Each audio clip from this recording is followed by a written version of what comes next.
आज की इस वीडियो में हम अपने लेसन 15 ठोस आकृतियों का पृष्ठीय क्षेत्रफल और पृष्ठीय आयतन ज्ञात कर रहे हैं। ठीक है, प्रश्नावली 2 के क्वेश्चन को हल कर रहे हैं और यह बेलन संबंधित क्वेश्चन है इसमें। ठीक है, तो बस 15 और 16 बस बचा था इसमें। फिर शंकु में चलेंगे प्रश्नावली 3 का क्वेश्चन को हल करने के लिए। तो डायरेक्ट सीधा प्रश्न दिखा रहा हूँ। ठीक है, 15वां यह है, एक घनाभ है। यहाँ पे डायरेक्ट लिख दे घनाभ। पिछला जो 14 नंबर का था उसमें प्लेटफार्म दिया था। प्लेटफार्म भी क्या होता है? घनाभ ही होता है, जो प्रश्नावली 1 में पढ़ चुके हैं उसको। तो इसमें एक घनाभ है जिसकी भुजाएं दिया है, देखो 5.5 सेंटीमीटर, 10 सेंटीमीटर और 3.5 सेंटीमीटर। और इसी घनाभ को ना पिघलाकर 1.75 सेंटीमीटर व्यास का और 2 सेंटीमीटर मोटाई के कितने सिक्के बनाए जा सकते हैं? तो इसमें सिक्कों की संख्या निकालनी है। पहला तो घनाभ डायरेक्ट दे दिया है, जैसे होता है ना कि देखो टीवी में हम देखते हैं सोने का एक ईंट होता है ऐसे। तो सोने की ईंटों को क्या किया जाता है? मान लो सोने की ईंट को हम सिक्का बनाना है इतना इतना बड़ा, तो कितना बनेगा? ऐसा ही होता है। तो सोने के ईंट का निश्चित क्या होता है? लंबाई ए को मानेंगे। ठीक है, लंबाई ए को, बी चौड़ाई, और यहाँ पे एक ऊंचाई भी होता है उसको सी मानते हैं। ठीक है, जैसे प्लेटफार्म में किए थे वैसा ही। तो इसमें कुछ नहीं है, दिया है, देखो दिया क्या दिया है? दिया है घनाभ का आयतन निकालेंगे, फिर एक सिक्के का आयतन निकालना है, फिर घनाभ के पूरे आयतन को भाग दे देना है उस एक सिक्के के आयतन के साथ। तो जितना आंसर निकलेगा वह सिक्कों की संख्या होगी। ठीक है, तो इसमें कुछ नहीं है, दिया है करके लिख सकते हैं। घनाभ की क्या है? लंबाई हम ए मानते हैं, प्रश्नावली 1 में पढ़ चुके हैं। बराबर कितना दिया है? 5.5 सेंटीमीटर। हम इसको इसमें बदल लेते हैं, किसमें? भिन्न में। ठीक है, इसको रहने दे। लंबाई कितना है और चौड़ाई बी मानते हैं। ठीक है, घनाभ में पढ़ चुके हैं कितना दिया है? 10 सेंटीमीटर। और एवं ऊंचाई, घनाभ क्या है? एक आयत है ना, आयत की अगर आप आयतन निकालें तो लंबाई गुणा में चौड़ाई गुणा में ऊंचाई तीनों लेते हैं। तो ये दिया था 3.5 सेंटीमीटर। बस घनाभ के आयतन निकालेंगे, तीनों को गुणा कर दो, आयतन निकल गया। फिर जो इसी को ही पिघलाया ना, तो दोनों बराबर ही है लेकिन बराबर नहीं होंगे। ठीक है, तो यहाँ पे यह देखो, अतः करके लिखो, उसको बाद में लिखेंगे। ठीक है, एक सिक्के के लिए अतः घनाभ का आयतन, घनाभ क्या है? एक आयत होता है। ठीक है, आयत का आयतन आप जिससे जानते हैं लंबाई गुणा में चौड़ाई गुणा में ऊंचाई होता है। तो इसको ऐसे लिख सकते हैं, ए गुणा में बी गुणा में सी, चूँकि हमने ए बी सी नाम दिया है लंबाई चौड़ाई और ऊंचाई को। तो अब कुछ नहीं है, देखो 5 बराबर में 5.5 और गुणा में 10 गुणा में 3.5, ये 3.5 ही ना? हाँ ठीक। अब आप जानते हैं किसी संख्या एक दशमलव बाद एक संख्या 10 का गुणा करेंगे तो ये 55 हो जाएगा। इन दोनों का गुणा कितना हो गया? ये 55 गुणा में ये 3.5। और आपको गुणा करना आना चाहिए, बताता था। ये 3.5 को इधर लिखता हूँ, 5 एक बार पढ़ा पढ़ेंगे। ठीक है, दशमलव बाद एक संख्या है, तो दशमलव को नहीं लिखना भी, सीधा 35 लिखो और 55, 5 पंचे 25 के 5 हासिल आई 2, 5 दिया 15, 15 2 17। अब 5 यहाँ पे 5 7 1, चूँकि 5 का इसी के साथ है, 5 7 5 12 हासिल आई 1, 7 1 8 8 1 9 1, इधर 1 दशमलव था ना ये, तो इधर से गिनो 1 दशमलव, तो ये 192.5 कितना है इसका आंसर? 192.5। चूंकि आयतन है तो क्या लिखेंगे, इसको छोड़ दोगे तो 1 नंबर गया काम से। सेंटीमीटर, पहले घन लिखना फिर इकाई को लिखा जाता है, ठीक है। इससे पता चलता है घन से कि यह आयतन का, ये आयतन है करके। अब देखो घन आपका निकल गया, और दिया है, और दिया, चूंकि क्वेश्चन में बोला था कि इसी घनाभ को ही पिघलाकर और कितने सिक्के बनाए हैं। इसी घनाभ को देखो, इतना आयतन है, ये पूरा ईंट का आयतन है, जैसे अभी बताया था ना, पूरे ईंट का आयतन है ये। तो इसी को पिघलाकर कितना सिक्का बना सकते हैं, तो एक सिक्के का हमें आयतन दिया हुआ है, ठीक है।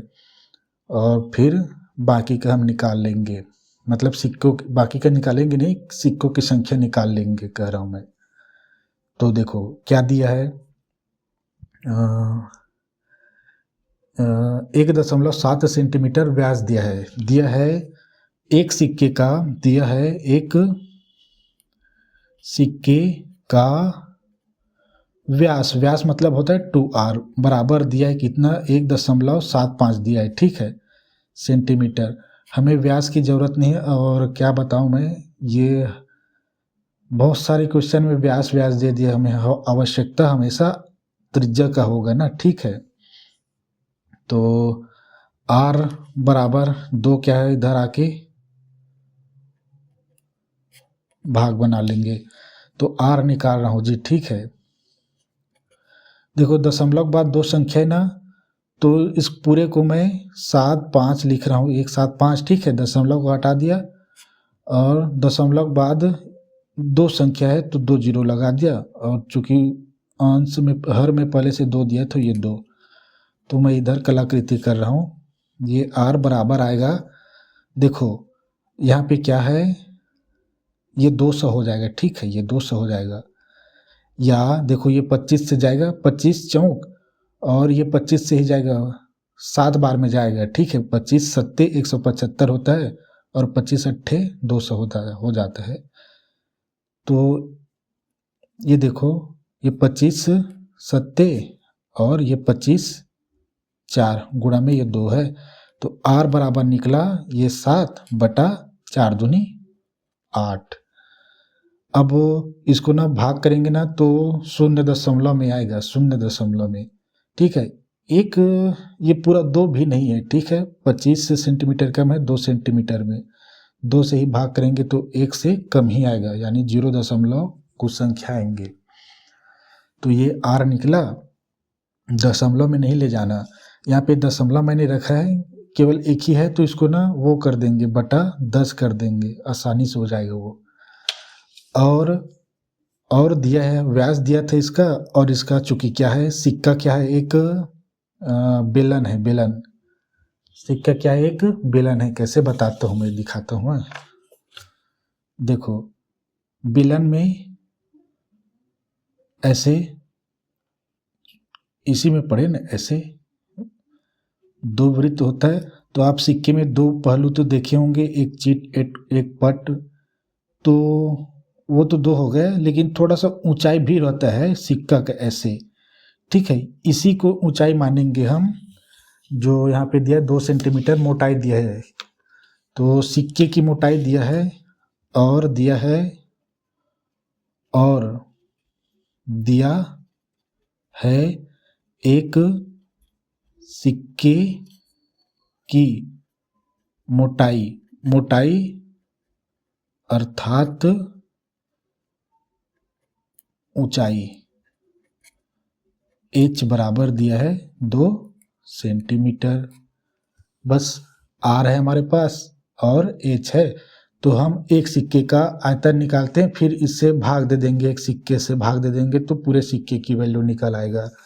अतः करके लिखता हूं, अतः एक सिक्के का आयतन बराबर क्या होता है, बेलन का। ये क्या, एक सिक्का एक बेलन है, ठीक है।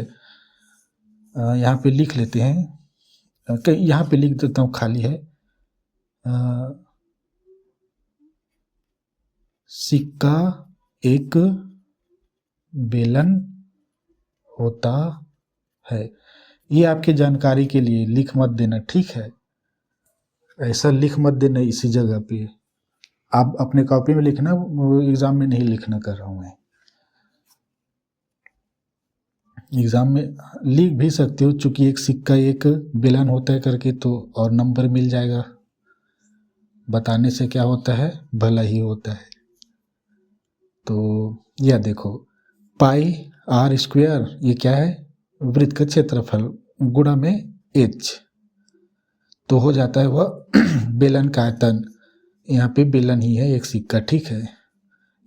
इसको यहाँ पे लिख लो जी, चूंकि सिक्का एक बेलन होता है, क्योंकि उल्टा पुल्टा चिटपट बोलते हैं ना।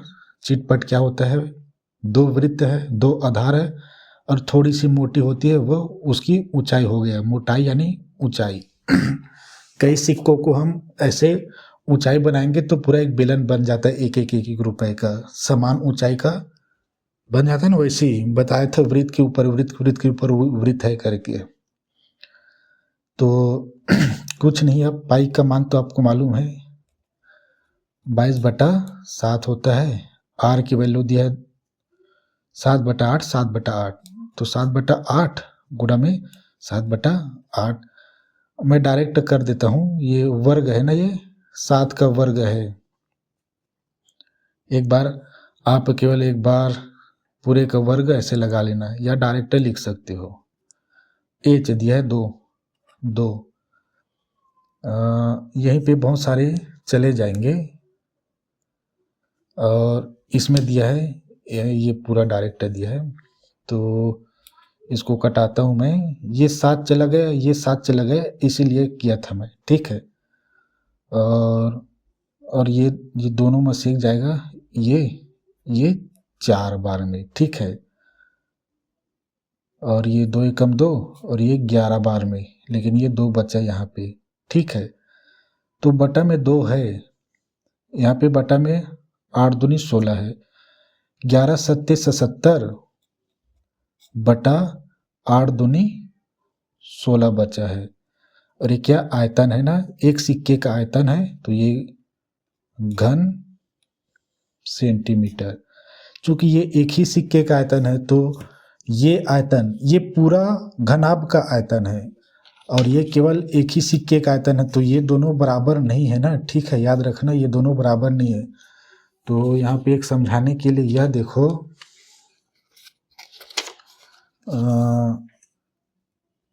कैसे समझाएं इसको, कि मान लो ये पूरा है, और इसमें से एक छोटा सा दिया है संख्या में, मान लो ये 10 है और ये 2 है। मान लो एक सिक्का 2 है और पूरा दिया है 10, तो एक सिक्का का आयतन 2 है और पूरा 10 दिया, तो ये कितना, 10 कितने सिक्के, ये पूरा 10 आयतन कितना सिक्का बनाएगा, 2 एकम 2, 2 पंचे 10, यानी एक आयतन का 2 है तो 5 दूनी 10, यानी 5 ही बनाएगा सिक्का, ठीक है। इसी प्रकार का है। तो अतः करके लिखता हूं मैं, अतः संपूर्ण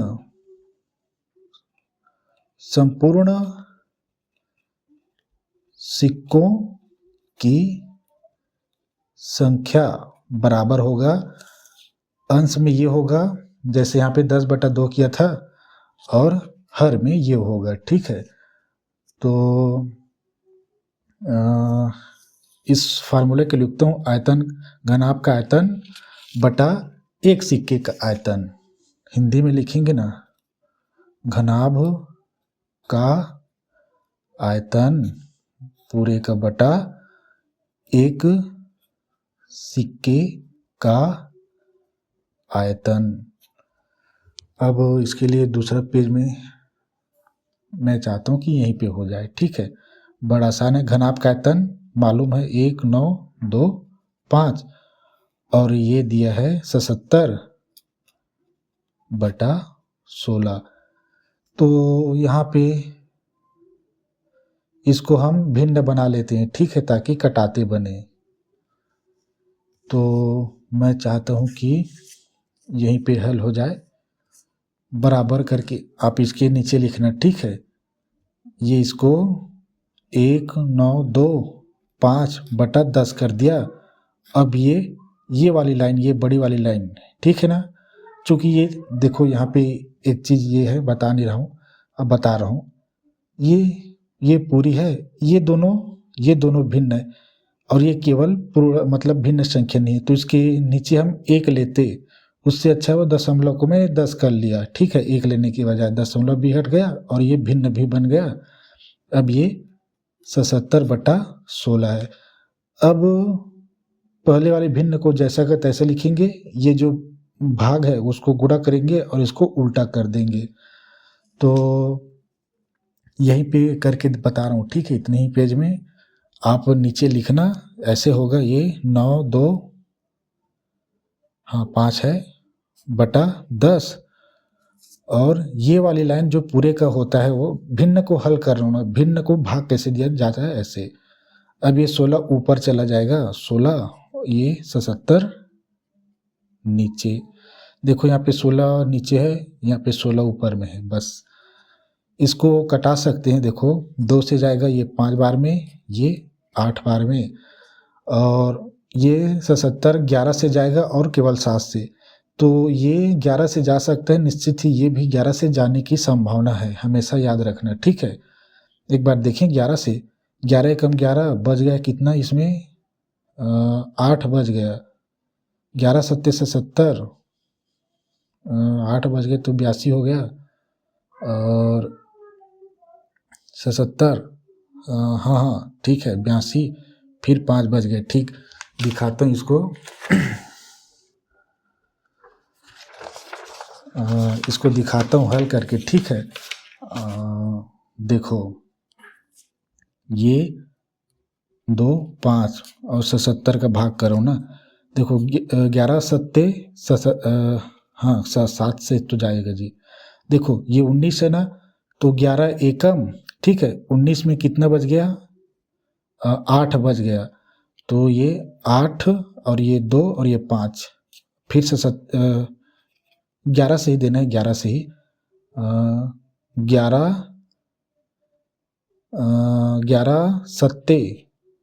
11 सत्ते 77 में 82 है और ये 77 है, यहाँ पे 5 बजेगा दिखा रहा हूँ मैं, अरे ये 82 है और ये 77 है, घटाते हैं तो 12 हो गया, 12 में 7 गया तो 5, 7 7 0 हो गया, तो यहाँ पे ना 5 5 और बचा, फिर 11 एकम 11, 11 पंचे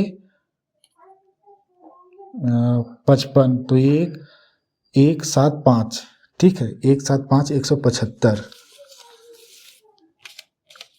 तो ये पूरा जा रहा है 175 में और 11 सत्ते।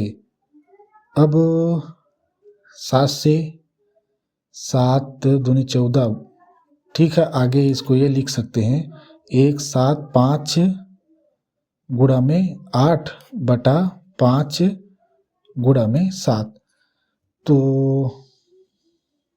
ये 5 से तो जा सकता है, ठीक है। तो इसके बाद आप नीचे लिखना, ठीक है, इसके बाद इसको लिखना, इसके बाद देखो 5 दूनी 5 तिया 15, 2 बज गया, 5 पंचे 25, 35 बार में, रे गुणा में 8 है पूरे का बटा 7, ठीक है। ये 7 एकम 7, 7 पंचे 35, 5 गुणा में 8 बचा अब आगे लिखना 5 5 अट्ठे 40। तो ये सिक्कों की संख्या निकाल लेते हैं, संपूर्ण सिक्कों की संख्या।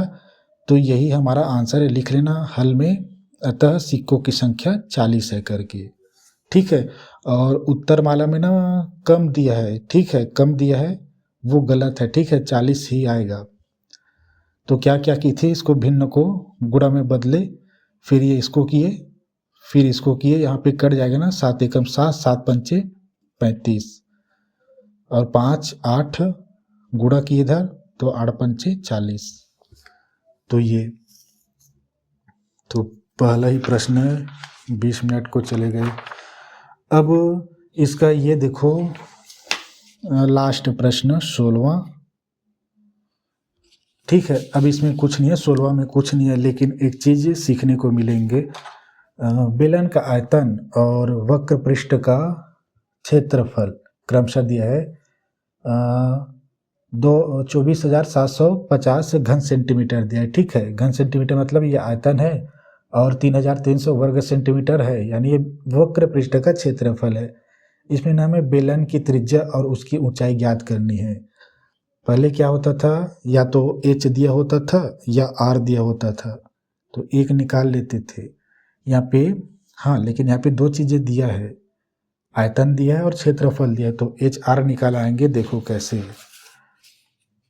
दिया है बेलन का आयतन बराबर कितना दिया है, 24,750 घन सेंटीमीटर। ये कहाँ से आ गया मेरे घर में, और रुको ना,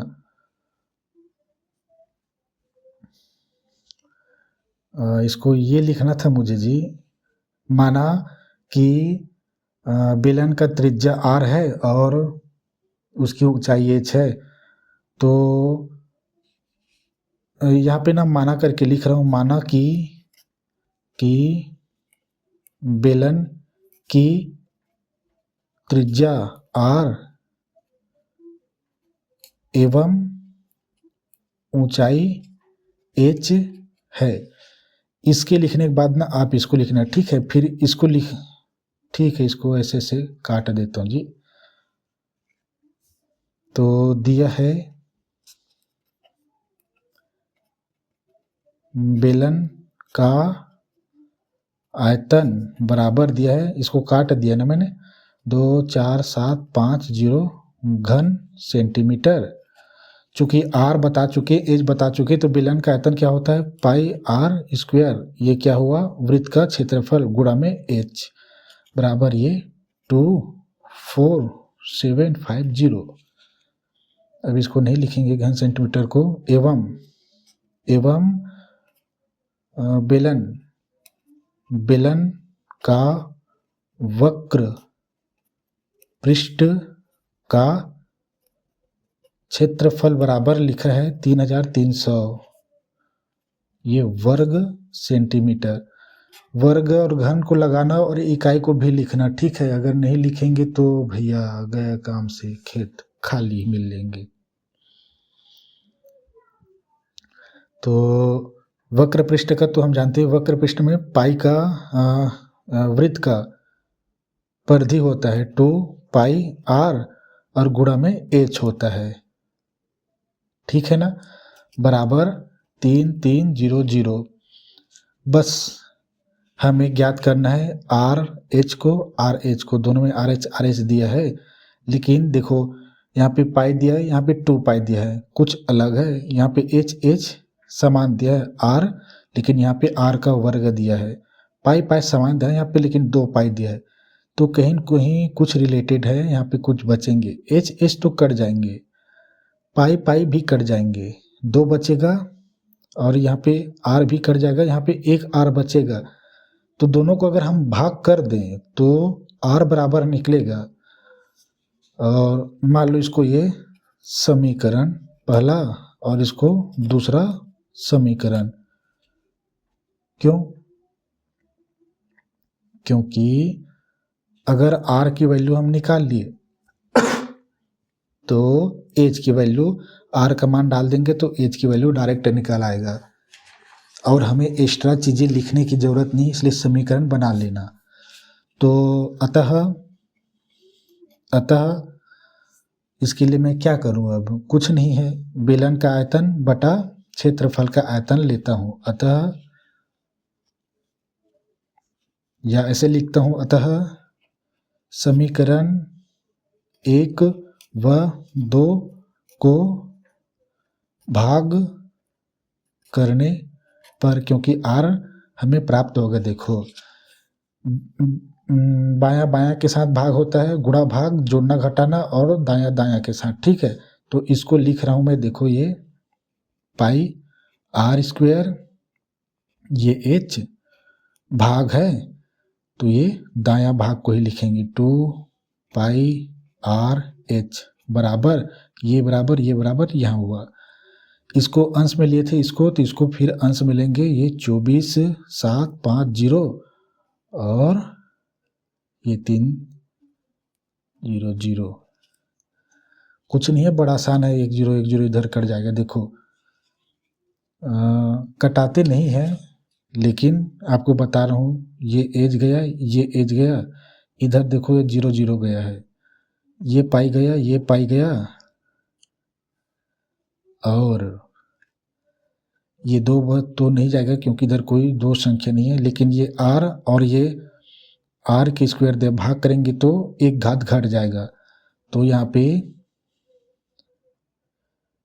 ये चला जाएगा। देखो आपको बताते आता हूँ ना, ये कि देखो r स्क्वायर बटा r है, तो हम इसको r लिखें बराबर करके, ये 2 लिखा, यहाँ पे कुछ नहीं तो एक घात है -1 के, तो r का 2 में 1 घट गए तो क्या बचेगा 1। कोई भी संख्या एक घात होता है उसी को ही रिप्लेस करता है, इसको बताते आता हूँ, ठीक है। तो इसमें क्या है, बस यहाँ पे r बचा, ये r गया और नीचे 2 बचेगा, तो ये r बटा 2, ये r खत्म ना, यहाँ पे 2 2 r है। या इसको हम ऐसे भी बता सकता हूँ, ऐसे देखो r r कैसे करते हैं इसको, ये इस तरीके से भी समझो। देखो ये पाई r स्क्वायर h है और यहाँ पे दिया है 2 पाई r h, ठीक है। तो ये r r कैसे कटा, देखो ये पाई लिखा, r को हम r गुणा में r लिख सकते हैं, और ये h और ये 2 पाई r h, ये कट गया, पाई पाई कट गया, एक r कट गया, एक r कट गया, ऊपर में 1 है नीचे में 2 है, ये r बटा 2 बचा है। देखो 1 है यहाँ पे 2 है, एक r है यहाँ पे 2 है, बस ऐसे समझो। बराबर में लिखा है यहाँ पे 2 4 7 5 बटा 330। तो यहाँ पे एक चीज़ यह देखो कि ये 0 है, ये 5 है, तो ये 5 से कट जाएंगे दोनों आपस में, तो r बटा 2 लिखा, 2 तिरछा गुणा कर देंगे, r के वैल्यू निकल आएगी, ठीक है। तो अभी इसको कटाते हैं ना, इसके साथ गुणा करेंगे तो ये और बड़ा हो जाएगा, फिर इसका करेंगे तो और टाइम लगेगा। तो 5 से देखो, 5 5 चौक 20, 4 बच गया, 5 निया 45, 47 में 2 बच गया, 5 पंचे 25, 5 है यानी समझ लेना 5 से जाएगा, 0 यानी समझ ले 5 से जाएगा या 10 से। अब इसका 5 छक्के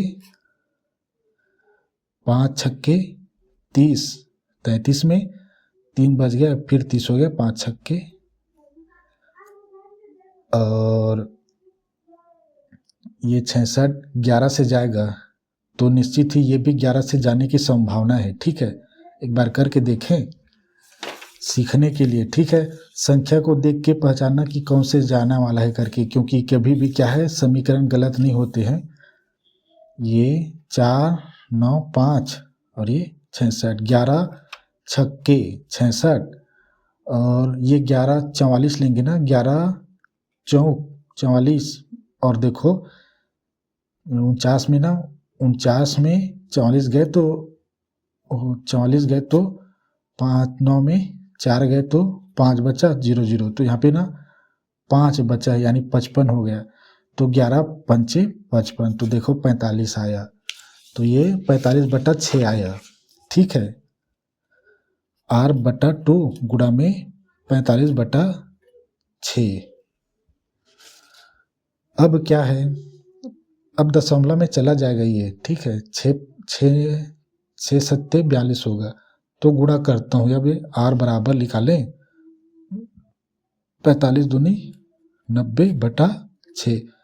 अब ये चला जाएगा 6 से, क्योंकि 15 छक्के 90 होता है, तो यहाँ पे लिखा रहा हूँ R बराबर आया 15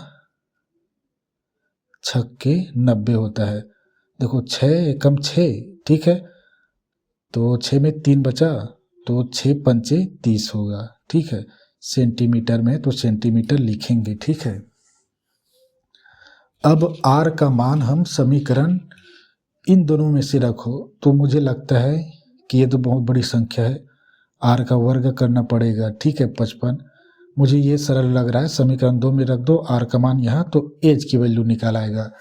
ये सेम टू सेम वैसा ही कार्य है जिसमें हम 2 चरों के रैखिक समीकरण पढ़ते थे ना, जिसमें प्रतिस्थापन विधि पढ़ते थे, या प्रतिस्थापन और विलोपन, एक का मान निकलता था इसी, तो दूसरे के मान निकालने के किसी भी समीकरण में रख देते थे, तो दूसरे की वैल्यू निकलता था, लेकिन सरल वाला समीकरण ढूंढते थे हम। तो समीकरण 2 में अब समीकरण 2 में R का मान रखने पर, तो ये क्या है, 2 पाई RH लिखा है, तो मैं इसको लिखता हूँ 2 पाई R के स्थान पे रखूँगा 15। ठीक है, ये 15, ठीक है, ये 15 और ये H बराबर इधर 33 था, 0 0 ये। ठीक है, अब कुछ नहीं है, यहाँ पे 15 गुणा करके लिख भी सकते हैं, क्योंकि 2 भी दिख रहा है कि यहाँ पे गुणा में है। अब इसको सभी को ना गुणा के फॉर्मेट में कर देते हैं। पाई का मान तो हम संख्या निकाल लेंगे, ये संख्या ये तीनों संख्या हो जाएंगे, एच बच जाएगा, इन तीनों संख्याओं को इधर डाल देंगे, तो एच की वैल्यू निकाल आएगी। देखो 2 गुणा में 22/7 गुणा में 15 गुणा में ये एच बराबर 33। ठीक है, अब इसमें से कोई तो कट नहीं रहा है, लेकिन पाई का मान लेने से फायदा ये हुआ कि ये 7 भाग में तो इधर गुणा में बनाएगा, और ये तीनों गुणा में तो इधर आके भाग बनाएंगे। तो एच बराबर डायरेक्ट लिखूं मैं 33 0 0, 7 क्या है भाग में, तो इधर आके गुणा, कल भूल से 18 को क्या है गुणा में था, इधर भी गुणा में कर दिया, तो आंसर गलत आ गया था। 22 सत्ते, ठीक है, इसको पूरा निकल लेते हैं, क्योंकि 33 दिया ना, यहाँ पे 22 दिया है, तो ठीक है 11 से तो जाएगा ही, 22 दूनी 44 लिख सकते हैं इधर। ठीक है, गुणा में ये 15, तो इधर देखो कुछ नहीं है, अब ये तो आप खुद कर लेंगे। 11 चौक 11 तिया, 00 को निकाल दी, उतार दिया। ठीक है, तो ये एक एक करके करता हूँ। ये 300 हुआ, गुणा में 7, ये इसको हम अभी ना 15 का वो करेंगे बाद में। 15 चौक कितना होता है, 15 चौक 60 होता है, 15 चौक 60 होता है, डायरेक्ट भी लिख सकते हैं, क्योंकि ये 15 क्या है 300 को कटा देगा, 15 कम 15, 15 दूनी 30, 20 आएगा ऐसे, तो आप वैसे भी कर सकते हो। तो यहाँ पे देखो ये 0 कट गए, ये 0 कट गया, 6 कम 6, 6 दूनी 6 पंचे, एच बराबर 6 पंचे 30 गुणा में 7, एच बराबर या 7 पंचे 35 सेंटीमीटर दिया, सेंटीमीटर, तो ये भी हमारा आंसर है, और ये हमारा आंसर है, दो दो आंसर। ठीक है, तो ऐसा है। ठीक है, तो ये प्रश्नावली खत्म भी हो गया। कौन सा प्रश्नावली 2 खत्म हुए हैं भैया। चलो 3 में अब यह देखो 3 में, 3 के लिए में 3 अब ना शंकु से शुरू होगा जी। निकलने में काहे टेंशन ले रहा है। तो 3 के लिए क्या करेंगे, शंकु क्या है बताता हूँ।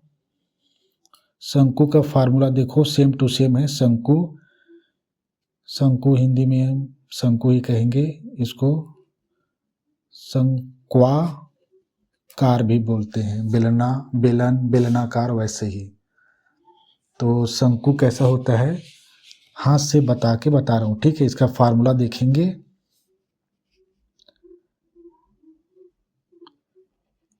बेलन में 2 आधार होता था, निकाल के दिखाऊं क्या उसको। बेलन में 2 आधार होते थे, ठीक है, और शंकु में 1 आधार होगा। और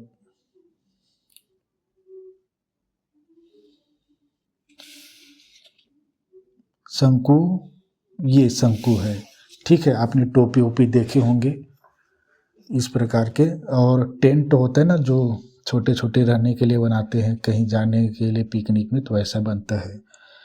तो बस ये वृत्ताकार है, ये वृत्त के आकार में रहेगा ना, गोल रहेगा। तो यहाँ से ये केंद्र होगा, ये कहलाएगा आर। आर मतलब त्रिज्या। ये है एल, तिर्यक ऊंचाई। और ये है एच, सिर्फ ऊंचाई, हाइट, लेंथ और रेडियस। ठीक है, तो इसमें 3 पात्र मिलेंगे, एक एक्स्ट्रा एल आ गया जो कि है तिर्यक ऊंचाई। तिर्यक ऊंचाई मतलब तिरछी, तिरछी आपको दिख रहा है, ठीक है, ऊंचाई ही है ना भाई। तो इन तीनों से संबंधित प्रश्न बनेंगे। और बुक में क्या कहते हैं उसका, घनाभ का, बेलन का वो दिया था, क्या बोलते हैं, पृष्ठीय जाल। में उसको नहीं बता रहा हूँ ना, पृष्ठीय जाल मतलब कैसे बनता है, खड्डा उड्डा फोड़ फाड़ के, तो नहीं बताया उसको। तो वो बड़ा वो था, डायग्राम से समझा नहीं पाता, उसके लिए ना वैसा ही जो भी खड्डा होता है ना सामान उमान भरने का, तो उसको नहीं लाया मैं, और उसकी आवश्यकता भी नहीं है, इतने भी समझ सकते हैं। तो ये शंकु है। शंकु क्या होता है, देखो ये भी क्या, एक त्रिविम, त्रिविम यानी 3D आकृति है। जितना भी पढ़े 3D आकृति ही पढ़ रहे हैं। तो अब इनसे संबंधित प्रश्न, तो पहला प्रश्न ये है, देखो शंकु का मैं ना वो बता रहा हूँ, शंकु, शंकु का वक्र पृष्ठ, हमने जब घनाभ का पढ़े तो उसका जो क्वेश्चन फार्मूले थे, घन और घनाभ का बड़ा आसान था ना। और इधर जो बेलन, शंकु और गोला पढ़ेंगे, 3 चीज, बेलन, शंकु और गोलन, गोलन बोलता हूँ, गोला। तो इन तीनों का मिलता जुलता ही रहेगा। तो हमने वक्र पृष्ठ पढ़े थे ना बेलन का, तो अब शंकु का वक्र पृष्ठ का क्षेत्रफल बराबर होता है, वक्र पृष्ठ का क्षेत्रफल बराबर होता है, हिंदी में लिखूं पहले, एल इकाई वाले, इसमें कहाँ पे लिखा था ऐसी कि, यहाँ पे देखो एक ऐसा दिखाता हूँ मैं पहले, एक डायग्राम,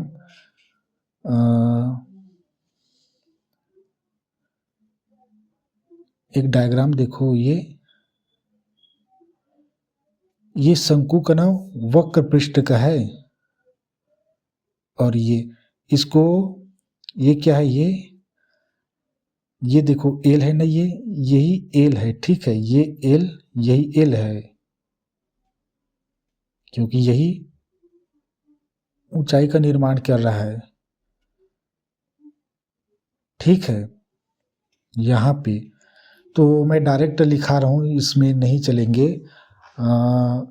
वक्र पृष्ठ का क्षेत्रफल होता है, इसका फार्मूले बनाने के लिए दिया है बुक में, नोट करके दिया है, तो उसको बताऊंगा ना तो जबरन झंझट है। सीधा मैं बताता हूँ कि देखो यहाँ पे आपको एक चीज बताया था, त्रिज्य खंड बताया था, त्रिज्या खंड, केंद्र बिंदु से जो भी मिलाता है वो त्रिज्या खंड होता है, ठीक है। तो यहाँ पे एक त्रिज्या खंड है, ये छोटी त्रिज्या खंड है, ये दीर्घ, लघु एवं दीर्घ। तो वृत्त का जो त्रिज्या खंड है, वृत्त का जो त्रिज्या खंड है उसी का ही क्षेत्रफल होता है यहाँ पे, उसको ही वक्र पृष्ठ का क्षेत्रफल। वक्र मतलब क्या होता है, ये वाली घूमी हुई वाली, ये वाली घूमी हुई वाली। तो देखो इस वाली घूमी, एच में नहीं जाना, एच की कोई यहाँ पे वो नहीं है। यहाँ पे देखो एच है, आर है, और देखो एल है, तिरछी एल है ना, तिरछी एल है। तो देखो एल इधर जा रहा है और इधर जा रहा है, तो सिकोड़ते हुए जा रहा है एल। तो यहाँ पे ना इसको ना, एल क्या है, यही तिरछी है ना, तो इसको लिखेंगे कि एल इकाई, इकाई में सेंटीमीटर, मीटर, मीटर, किलोमीटर, कुछ भी हो सकता है, इकाई वाले वृत्त का क्षेत्र, इसको वृत्त का क्षेत्र नहीं, त्रिज्यखंड का क्षेत्रफल बोलते हैं, ठीक है। तो वृत्त के क्या है, वृत्त का त्रिज्या खंड का क्षेत्रफल है यहाँ पे। तो कुछ नहीं है भैया, दिखाता हूँ मैं तो डायरेक्ट लिखने वाला था। यहाँ पे एल क्यों है, क्योंकि ये तो पूरा बड़ा एक वृत्त है। फिर वृत्त क्या ना, जैसे जैसे ऊंचाई बढ़ती जा रही है वृत्त ना, वृत्त की जो ये त्रिज्या है देखो, यहाँ पे सबसे बड़ी है, यहाँ पे छोटी, यहाँ पे छोटी, छोटी छोटी होती छोटी हो रही है। तो यहाँ पे लंबाई लेना है, ठीक है, ये तिर्यक ऊंचाई। तो शंकु का वक्र पृष्ठ का क्षेत्रफल बराबर वृत्त का त्रिज्याखंड का क्षेत्रफल होता है पाई आर एल, बस यही है।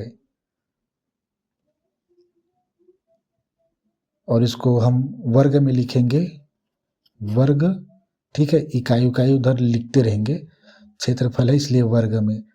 तो बस यही है। और ये कहाँ से आया, इसका ना एक बाकायदा नोट दिया है बुक में, तो उसको मैं नहीं बता रहा हूँ, ठीक है, उसमें झंझट बस है और वो आएगा नहीं, ठीक है। क्वेश्चन आंसर आते हैं। तो वक्र पृष्ठ शंकु का उसमें क्या होता था, 2 पाई आर एच होता था, एच होता था। लेकिन यहाँ पे एच की, यहाँ पे क्षेत्रफल में कोई वैल्यू नहीं है ना। वहाँ पे एच क्यों होता था, क्योंकि ये इधर से भी देखो वहाँ पे, कहाँ पे, बेलन में 2 आधार होता था और ये पूरी भरी हुई होती थी ऐसे, ये एच होता था, ठीक है, और ये आर होता था, इसलिए 2 पाई, यहाँ पे 2 पाई, यहाँ पर भी 2 पाई ही था, वो कट गया 2, ठीक है, 2 पाई आर एच होता है। लेकिन शंकु में केवल ये आधार बस होता है, ये आधार बस होता है, फिर ये सिकुड़ जाता है, ऐसा सिकुड़ जाता है, ऐसा सिकुड़ जाता है, ठीक है। तो यहाँ पे एच की कोई वैल्यू नहीं है, जो तिरछी एल है, ऊंचाई तिरछी ऊंचाई है एल, और ये आर का महत्व है, तो ये पाई आर एल, तीनों का गुणा, दो का गुणा हो रहा है, ठीक है। यहाँ पर भी 2 का ही गुणा हो रहा है, तो 2 का गुणा होता है तो वर्ग है, ठीक है। तो वर्ग यही है, इसको याद रखना। बेलन का ये वक्र पृष्ठ 2πr/h है, इसका केवल πr/l है। अब इसको हमेशा यह याद रखना कि क्षेत्रफल में 2 इकाइयों का गुणा होता है, पाई और 2π तो अलग है, r और l। इसमें r और h था, ठीक है। और जैसे बेलन का आयतन होता है ना, तो देखो बेलन के आयतन में 3 है, h है, r है और एक और r है, 3 इकाइयों का गुणा है, ठीक है। आयतन में 3 इकाइयों का, यहाँ पे देखो r और केवल h है, यहाँ पे r का वर्ग है ना, यानी 2 r है, तो 3 इकाई हो गए ना। तो यही बता रहा हूँ, आयतन में 3 इकाई होते हैं, क्षेत्रफल में केवल 2 इकाई होते हैं। पाई और 2π को भूल जाना, ठीक है। अब ये शंकु का वक्र पृष्ठ हो गया, और आपको आधार का, ये शंकु का आधार का क्षेत्रफल, ये आपको मालूम है। आधार मतलब ये वृत्त का क्षेत्रफल, वृत्त का क्षेत्रफल, वृत्त का क्षेत्रफल मतलब क्या होता है, πr²। आपको मालूम है, ये बताते आया हूँ। और उसमें आपको ये बताया था 2 आधार होता है करके बेलन में, तो πr² प्लस πr² को जोड़ दिए तो 2πr² हुए थे करके, ठीक है ना। तो इसका उपयोग है एक क्वेश्चन में। तो ये आधार, एक ही आधार है ना, बेलन में 2 आधार होते थे, बेलन में 2 आधार होते हैं ना, देखो एक आधार और दूसरा 2 वृत्त होते हैं, इसलिए 2 आधार, आधार को, वृत्त को ही आधार कहा गया है, बेलन में भी और शंकु में भी, क्योंकि आप शंकु को ऐसे रखते हो ना, तो आधार है, यही है आधार का क्षेत्रफल। अब वक्र पृष्ठ, और या इसको हम आधार को ही वृत्तीय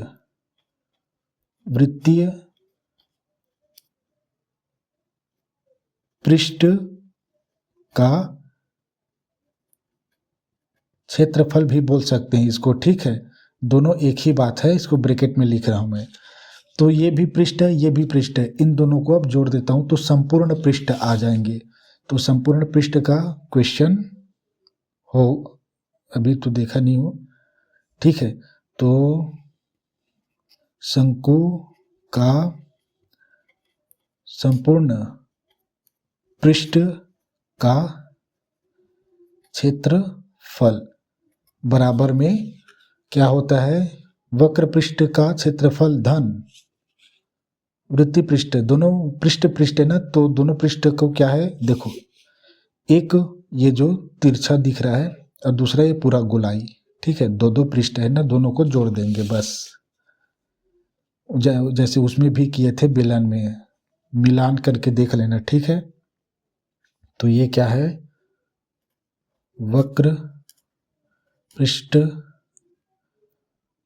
का क्षेत्रफल प्लस आधार का क्षेत्रफल बोल सकते हो, या वृत्तीय पृष्ठ का क्षेत्रफल, इसको आधार का क्षेत्रफल ही लिख रहा हूं, ठीक है। तो बराबर में करता हूं इसको, तो इसको लिखेंगे, वक्र पृष्ठ का क्षेत्रफल क्या है, πr/l प्लस ये πr²,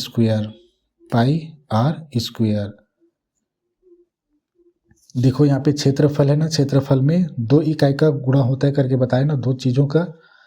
तो देखो यहाँ पे r 2 r है यहाँ पे, ठीक है। तो 2 चीज़ों का है, और इसको भी वर्ग लिखें, और यहाँ पे वर्ग होगा, ठीक है। क्षेत्रफल है तो ये भी वर्ग होगा। तो कुछ नहीं भैया, पाई दिया यहाँ पर भी पाई दिया है, यहाँ पे r दिया है, यहाँ पर भी r का दिया है। तो पाई r को मैं कॉमा निकाल रहा हूँ, पाई r, और ब्रैकेट में क्या बचेगा उसको हम ऐसे इसी के साथ गुणा, प्लस है बीच में, पाई r स्क्वायर और ये पाई आर बराबर करता हूँ, इसको हम पहले उतार लें। ब्रैकेट में क्या बचा, ये पाई गया आर और ये आर गया, बच गया ये एल प्लस ये पाई गया और यहाँ पे अभी बताया कि आर का 2 घात है, यहाँ पे 1 घात है, कुछ नहीं तो 1 घात है, तो भाग करेंगे तो केवल आर बचता है करके, तो ये वर्ग। तो देखो सेम टू सेम उसमें भी जोड़े थे, वहाँ पे 2 जोड़े थे, चूंकि यहाँ पे केवल एक ही वृत्त का क्षेत्रफल है, तो कुछ नहीं है, बड़ा आसान है प्रश्न बनाना। तो इसको आप याद रखना, पाई आर और क्षेत्रफल में हमेशा याद रखना कि एच की आवश्यकता नहीं है, ठीक है, तिर्यक ऊंचाई की आवश्यकता होगी क्षेत्रफल में। तो कहीं कोने में लिख लो ऐसे, शंकु के क्षेत्रफल में केवल एल की आवश्यकता है करके, एच का नहीं, ठीक है। तो अपने भाषा में लिख लेना कहीं पर, ऐसे में क्या सरलता जाएगा, इस चीज़ को याद रखोगे ना, तो जब भी शंकु का आप वक्र पृष्ठ आधार का क्षेत्रफल और संपूर्ण पृष्ठ का क्षेत्रफल निकालोगे, ये क्या बोलते हैं फार्मूला, तो आप एच कहीं डाल दिए, फिर गए काम से। तो सेम टू सेम वहाँ पे संपूर्ण पृष्ठ का क्षेत्रफल कैसा था, वहाँ पे 2 पाई आर एच प्लस आर था वहाँ पे, या आर प्लस एच था, आर और एच था, यहाँ पे एल है, ठीक है, क्योंकि यहाँ पे एल यूज हो रहा है क्षेत्रफल के लिए और बेलन में एच होता था, इसको लिख लेना कहीं पे तभी याद रहेगा। अब ये संपूर्ण पृष्ठ का हुआ, अब संपूर्ण के बाद क्षेत्र आयतन, शंकु का आयतन का सूत्र होता है,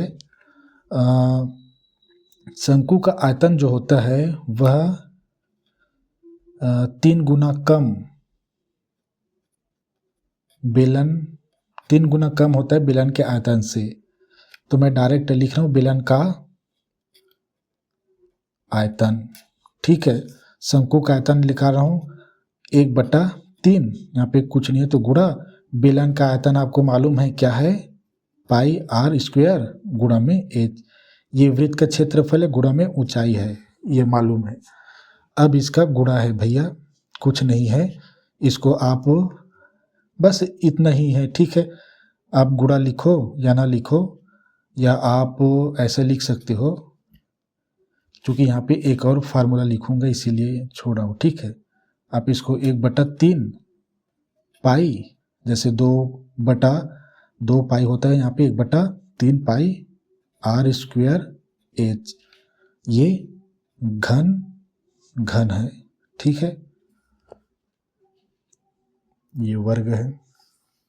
अब एक और फार्मूला है, क्योंकि यहाँ पे समकोण बनता है, ठीक है, तो एक पाइथागोरस प्रमेय होगा, किसके लिए, तिर्यक ऊंचाई और एच को ज्ञात करने के लिए या आर को ज्ञात करने के लिए। 2 वैल्यू दे दिए तो आप आर ज्ञात कर सकते हो, एल दिया है और आर दिया है तो आप एच ज्ञात कर सकते हो, एच दिया है आर दिया है तो आप एल ज्ञात कर सकते हो, ठीक है। तो तिर्यक ऊंचाई की फार्मूला बता रहा हूँ अब ना, जिसमें ये तीनों एक साथ मिलेंगे अभी तक केवल, और याद रखना यहाँ पे एच आयतन में आ गया है ना, अब एच आयतन में आ गया है, क्योंकि बेलन के आयतन का 1/3 मतलब 3 गुना कम है, ये 3 गुना कम होता है, शंकु का आयतन क्या होता है 3 गुना कम होता है, 3 गुना कम मतलब समझ लो मान लो बेलन का आयतन है 9, तो शंकु का आयतन होगा 3 गुना कम, तो 3 से भाग दे देंगे तो कितना आएगा, 3 3 9, तो ये 3 होगा, शंकु का आयतन 3 है और बेलन का आयतन 9 है, 3 गुना कम, 3 गुना कम, 3 गुना कम यानी 1/3 लिखा जाता है, या एक तिहाई लिखा जाता है, एक तिहाई, ठीक है। 3 गुना ज़्यादा बोला जाए तो 3 को गुणा किया कर दिया जाता है। यहाँ पे 3 को भाग कर दे, कम बोला तो 3 को भाग कर दो उसके संख्या के साथ, ज़्यादा बोला तो गुणा करा दो, ठीक है। ये है गुणा का कम ज़्यादा का फार्मूला, ठीक है। इस चीज़ को याद रख सकते हो कहीं पे लिख के, ठीक है। और क्योंकि उसकी आवश्यकता होता है, 3 गुना कम 3 गुना ज़्यादा कैसे करेंगे, बच्चे फंस जाते हैं। 3 गुना कम को कैसे लिखेंगे, वो तो जानता है। 3 गुना ज़्यादा मतलब 3 का गुणा करेंगे करके, लेकिन 3 गुना कम मतलब बच्चा नहीं समझ पाता, भाग करेंगे करके, यानी भाग ही करने हैं। यहाँ पे 1 का मतलब कुछ नहीं है, वही संख्या आ जाती है, 3 से भाग कर दिए, ठीक है। 3 को हर में दर्शाने के लिए ऊपर में एक अंश से लगा देते हैं तो कोई वो नहीं होता है। अब देखो, तिर्यक ऊंचाई शंकु की तिर्यक ऊंचाई एल स्क्वायर, एल क्या है यहाँ पे, कर्ण है, ये आर आधार है, एच लंब है, लंब को पहले ले रहा हूँ, पाइथागोरस प्रमेय यहाँ पे समकोण है, तो h square plus r square. अब तिर्यक गुणक ऊंचाई एल की, इसको हम वर्ग को पक्षांतरित कर देता हूँ तो ये बना लेगा, ये एच स्क्वायर प्लस आर, वर्ग को पक्षांतरित कर देते क्या, करणी बना लेता है। तो ये शंकु की तिर्यक ऊंचाई ज्ञात करने का फार्मूला है। तो इसमें एक फार्मूला और बढ़ गए ना, लेकिन ये तो सब जानते हैं, तिर्यक ऊंचाई, ठीक है। तो बस इन्हीं सब चीज़ों का उपयोग करके प्रश्नावली 3 का यूज होंगे, ठीक है। तो एक एग्जाम्पल दिखाता हूँ जो क्वेश्चन में ही है। एक एग्जाम्पल क्वेश्चन में देखो आप, एक शंकु का व्यास दिया है 12 सेंटीमीटर, ठीक है, और ऊंचाई दिया है 8 सेंटीमीटर। तो इसमें वक्र पृष्ठ शंकु का और आयतन दोनों ज्ञात करना है। तो एग्जाम्पल नंबर 6 है ये, 6 माना करके लिख लो, माना कि, क्योंकि यहाँ पे माना कि करके लिख लो, माना कि शंकु का त्रिज्या r, ऊंचाई h एवं तिर्यक ऊंचाई l है। तिर्यक ऊंचाई क्यों लिया, क्योंकि इसमें आयतन भी निकालना है और वक्र पृष्ठ में l तो चाहिए, क्षेत्रफल में तो l चाहिए ही और आयतन में h चाहिए, ठीक है। तो दिया था, ठीक है, क्वेश्चन आपको दिखाई नहीं देते हैं, ठीक है। दिया क्या था कि शंकु का आधार, शंकु का व्यास लिखा है, शंकु का व्यास 2r बराबर 12 सेंटीमीटर। तो r बराबर होगा 12/2, तो r बराबर निकला 6 सेंटीमीटर। हमें त्रिज्या की हमेशा आवश्यकता होगा ना, व्यास को हमेशा आधा कर लेना। एवं शंकु का h दिया था, ऊंचाई, शंकु का ऊंचाई h बराबर दिया है 8 सेंटीमीटर। देखो भाई, इकाई को हमेशा लिखना ना, कहीं पे अगर मैं गलती से नहीं लिखा तो ये नहीं समझना कि नहीं लिखा है करके, भूल हो जाता है। तो आप लिखना, इकाई को लिखना, घन और वर्ग को लिखना, नंबर काट देंगे सीधा 1 नंबर। घन और आयतन का नहीं लिखोगे, वो घन और वर्ग तो उसमें काटेंगे, इसमें तो आधा नंबर काट ही लेंगे, ठीक है। तो एग्ज़ाम है ना भाई, काटेंगे किस में, जिसको आप नहीं लिखेंगे उसमें ही काटेंगे। लिखते ही उसमें कुछ नहीं कर सकते। तो कुछ नहीं है भैया, हमारे पास एल नहीं है भैया, एल नहीं है। क्षेत्रफल कैसे निकालेंगे? क्षेत्रफल कैसे निकालेंगे? वक्र पृष्ठ का क्षेत्रफल, वक्र पृष्ठ का क्षेत्रफल पाई आर एल होता है। एल तो नहीं दिया है, आर दिया है, एच दिया है, तो एल कैसे निकालेंगे? यही शंकु की तिर्यक ऊंचाई से निकालेंगे। ठीक है, फटाक से निकालता हूं मैं ये। शंकु की तिर्यक ऊंचाई एल बराबर होता है करनी में h square plus r square. L बराबर लेना, करनी में लेना एच स्क्वायर बराबर 8 का वर्ग प्लस आर स्क्वायर बराबर 6 का वर्ग। अब इधर देखो, ये एल बराबर है 68 64 प्लस 6 का 36, 6 4 प्लस 3 6। एल बराबर आया, दोनों को जोड़ देंगे तो 6 4 10, 10 का शून्य हासिल 1, 3 और 6 9, 9 1 10, ये 100। एल बराबर आया 100 का वर्गमूल होता है, सॉरी ना, 100 का वर्गमूल होता है 10 सेंटीमीटर। ठीक है, तो ये 10 सेंटीमीटर है। ठीक है, तो एल है हमारे पास, एच है हमारे पास, आर भी है। अब मैं पहले वक्र पृष्ठ निकालता हूं, अतः करके लिख लेना। अतः शंकु का वक्र पृष्ठ का क्षेत्रफल बराबर क्या है? पाई आर एल है। भैया दो पात्र हमें मिल गए हैं। ठीक है, अब इसी में पाई का मान रखो। पाई बराबर होता है 2/7 गुणा में आर बराबर होता है 6 दिया है, एल बराबर दिया है 10,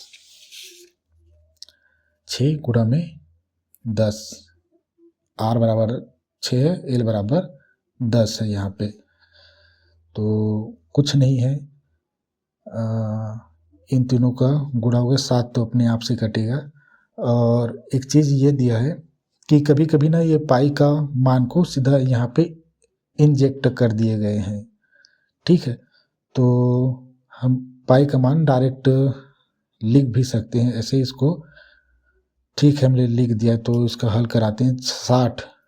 60 गुणा में ये 22/7, और ये कितना, क्योंकि ये इससे जाएगा, आप आगे लिखना। ये इधर गुणा कर रहा हूँ जी 60 और 22 का। ठीक है, 0 6 दूनी 12, 120, ये भी 120 होगा, 2 3 1, तो ये बराबर आया, दोनों का गुणा 13 2 0 और ये 7, और इसका परमानेंट भाग करता हूँ, ये आप इसको लिखना। ठीक है, ये तो 7 एकम 7 बच गया 6, 6 बच गया तो कितना हो गया? 62 हो गया। 7 ज़्यादा हो कम बचेगा जी इधर, 7 7 49, 7 8 56 होगा ना।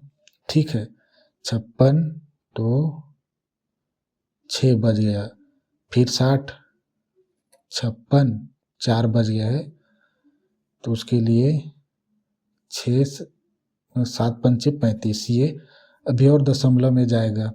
ठीक है, 5 बच गया, फिर ये 7 वर्ग सेंटीमीटर, 2 दशमलव निकाल लिए तो। ठीक है, भाग करके देखना, अगर ये भी गलत भी हो सकता है मुझसे, लेकिन आप भाग कर लेना अपने मन से। अब शंकु का आयतन बराबर क्या होता है? आधा होता है ना, तो 1/3 गुना कम होता है, 1/3 और पाई आर स्क्वायर एच। इसको तो हम जानते हैं, बेलन का क्या है? आयतन है। 3 गुना कम मतलब 1/3। ठीक है, तो ये 1/3 गुणा में ये 22/7 गुणा में आर स्क्वायर कितना दिया है? 6, तो 2 बार गुणा कर रहा हूँ, 6 6, और ये एच कितना दिया था? 8 दिया था, ठीक है। ये 8, 3 3 दूनी, ठीक है। अब 7 तो ये 8 से जाएगा नहीं, तो इसका भी हमें गुणा करना पड़ेगा। ये बचा यहाँ पे 22 से गुणा में, इसको गुणा हल कर लेते हैं। 6 दूनी 12, 12 अट्ठे 96, 96/7, ठीक है। 6 दूनी 12 या 8 दूनी 16, 16 छक्के 96 होता है, ठीक है ना। तो इन दोनों को गुणा करने के बाद 7 से भाग कर देंगे, ठीक है।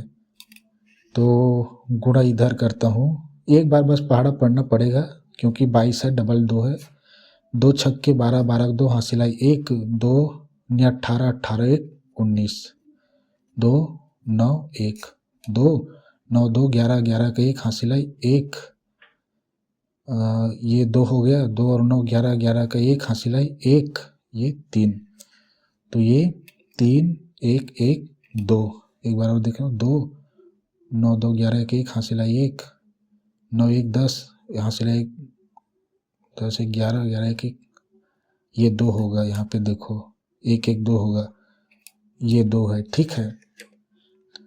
तो एक बार इस संख्या को ना और भी मैंने गुणा करा चुका हूँ, ठीक है, बटा ये 7 है।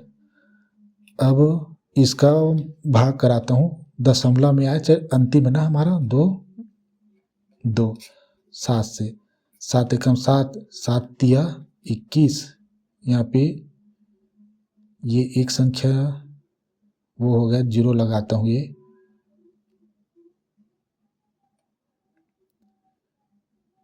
21, ये दोनों संख्या से नहीं जाएगा अभी, अब जाएगा क्या, हाँ दोनों से। ये क्या है, 7 छोटी है तो एक संख्या लगा दिया, अब पूरे दोनों को ले लिया, 7 एकम 7 बच गया यहाँ पे कितना 5,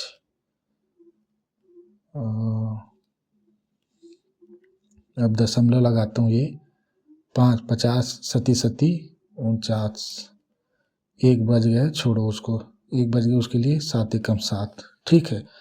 तो ये आ गया 3 0 1 7 1 घन सेंटीमीटर, यहाँ पे वर्ग सेंटीमीटर, हाँ घन सेंटीमीटर, ये हमारा आंसर है आयतन निकालने का, ठीक है। दशमलव में बुक में क्या है, एग्जाम्पल में दिया है, ये पाई का मान 22/7 नहीं लिया है, डायरेक्ट इंजेक्ट कर दे, 22 पाई को रख ही दिया है आंसर में। तो ठीक है, टाइम हो चुका है, आज के लिए इतना ही, धन्यवाद।